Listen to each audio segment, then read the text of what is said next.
Hingga kloter 16 embarkasi Medan tercatat sebanyak 9 jemaah calon haji asal Provinsi Sumatera Utara gagal berangkat untuk menunaikan ibadah haji di Tanah Suci.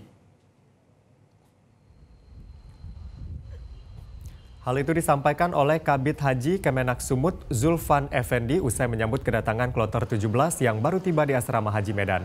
Zulfan mengatakan 9 orang tersebut terdiri dari 5 jemaah yang sakit dan 4 pendamping memutuskan menunda keberangkatan. Adapun para jemaah tersebut dapat berangkat dengan kloter selanjutnya jika keadaannya sudah kembali sehat.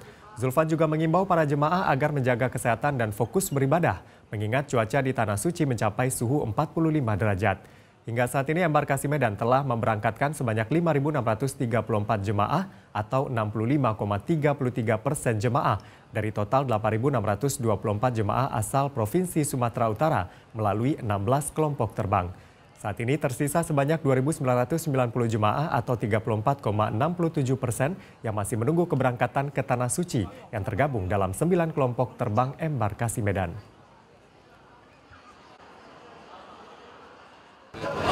Sampai hari ini alhamdulillah dari 16 kloter yang sudah kita berangkatkan itu ada 9 orang jemaah yang sakit, ya, 9 orang yang sakit yang ditunda belum bisa berangkat sampai nanti setelah jemaah itu sehat. Ketika nanti jemaah sudah sembuh dan sehat akan kita berangkatkan di kloter berikutnya.